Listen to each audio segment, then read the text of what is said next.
In an era of remakes and sequels and prequels, franchises, live-action interpretations of animated films, and movies based on existing IPs like books, video games, and biopics, original ideas seem to be relegated to the independent sector, or just ignored altogether. I know the horror genre is not immune to this, but it seems to be almost the only area where a filmmaker is allowed to make something authentic.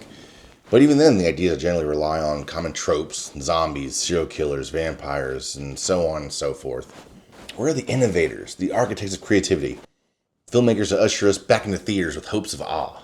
Well, this man may possibly be the next great horror film director. You have fucked up! Mr. President, will you please be quiet? Suck my president, bitch! Hear me out. You may or may not be familiar with the skit comedy troupe The Scariest Kid U Know, or the buddy travel comedy Miss March. But the co-creator of both of these may soon be a staple in the horror genre. Lately, it seems that some of the most clever horror filmmakers are coming from the most unlikely backgrounds. Jordan Peele gave us hilarious quotable scenes from his skit TV show, Key and Peele, and then bent our minds with Get Out, Us, and Nope. Wait, how did you know? Come on. Redneck wants us to move into his community. Us? Nope. David Gordon Green gave us an unforgettable pothead cult classic with Pineapple Express, and Danny McBride turned a down-and-out baseball player into a comedic wrecking ball in Eastbound and Down. Then they brought us a terrifying reimagining of Michael Myers. Okay, well, the first movie was terrifying and great. Sequels are debatable. Thug life.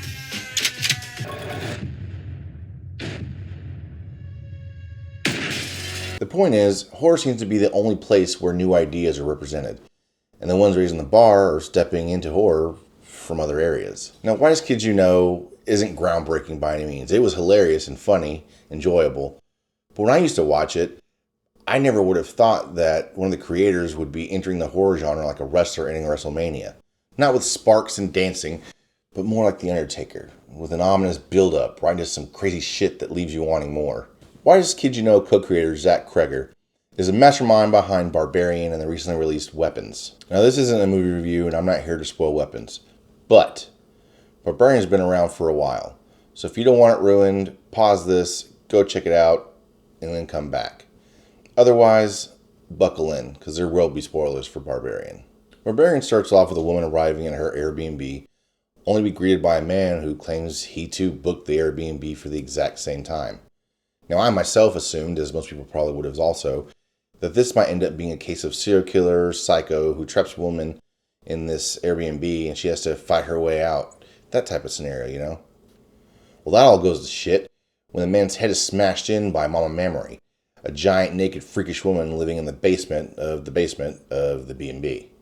After that amazingly graphic scene, it immediately cuts to the property owner, played by Justin Long.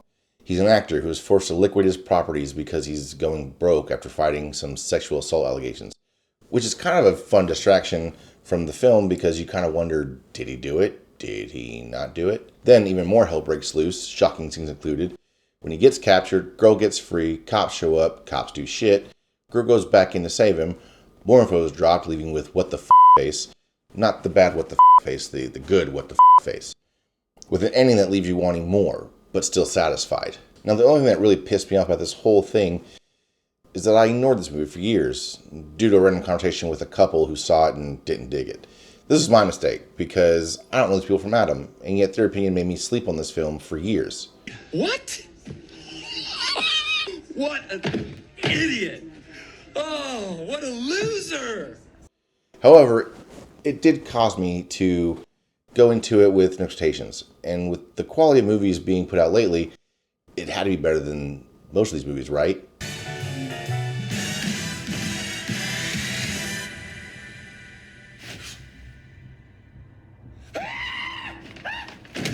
Why aren't you dead? So after watching it and loving it, I couldn't help but wonder if going into it with no expectations and being disappointed over and over again with the current slop we have, if that had affected how much I liked this movie. Was it really that good? Or was my bar just too low? Or was it just a one-hit wonder? I had to know. Luckily, Mr. Cregger here had recently released a new movie, So I wanted to see if Weapons could grab me and hold me like Mama Memory held Justin Long when she was trying to breastfeed him.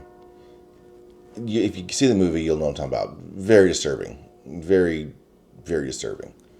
But I have to admit, it held me just like that. Weapons is a story of an entire classroom that randomly goes missing overnight, without any trace.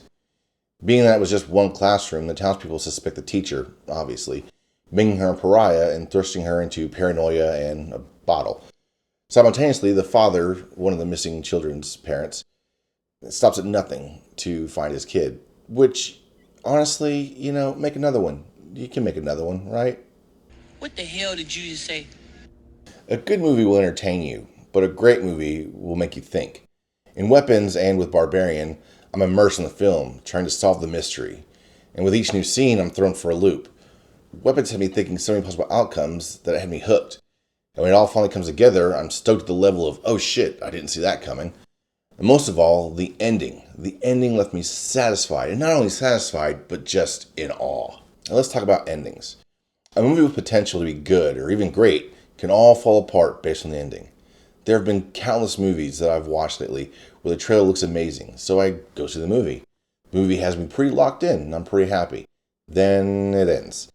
And I find myself going through all the emotions of disappointment, wanting to shout at the director in anger, crying in a corner for spending money on the ticket and a large bucket of popcorn that came in a movie-themed bucket that I'll never use again.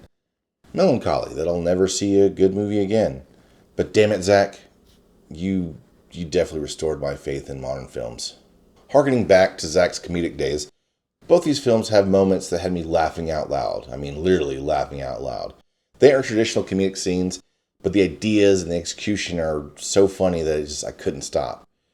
They're moments that happen out of nowhere, and they're so seamless you don't even realize you're laughing. And the best part is, it doesn't take away from the story. $7 should be enough to feed the both of us.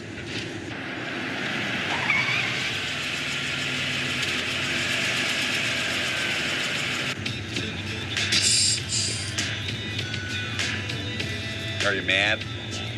After revisiting Scariest Kid U Know and Miss March, I could see how he would transition into horror. There are moments in both where scenes could be taken as intense or even scary in moments, if not for the comedic backdrop that he puts in his skits in his other movie. But the signs are all there. Side note, for some reason, after thinking more about this movie, Barbarian and Weapons both remind me of adult versions of the Nickelodeon show Are You Afraid of the Dark? Am I crazy? I mean, if you've seen these movies and you've seen that show, let me know in the comments if that sounds accurate, if I'm just really seeing into something. To me, personally, Zach Cregger is a filmmaker to keep an eye on. He's a testament that there's still originality out there, and there are reasons to go to the theater again. His films show new takes on old ideas, while still being original and still paying homage to older movies and directors. Okay, now that I've heaped tons of praise on this guy, there's sadly a possibility that he could sell his track record. Cregger is tapped to co-write and direct the upcoming Resident Evil movie. Now this is a death blow to most filmmakers. The original Resident Evil and its diminishing sequels did okay, and they have a fan base. But to me, they are the Fast and the Furious of the horror world. No matter how fast you are. I am not too big compared to you. No one outruns their past. I am more easy, you trying your best to become me. And mine just caught up to me. Fight me. You can count how many successful game adaptations there have been on your hands. Hell, maybe even on one hand. Creating a show or movie based on a video game franchise is probably one of the most difficult endeavors to undertake. That being said, if Zach could pull this off, it just cements him as one of the greatest and upcoming filmmakers in the horror game. Thank you. But as it stands now, I have complete faith in Zach. Love his work, love his creativity and his originality, and I think he has a very strong possibility of knocking Resident Evil out of the park. So Zach, go get him. Well, that about wraps it up, folks. Good night. You! Raps what up?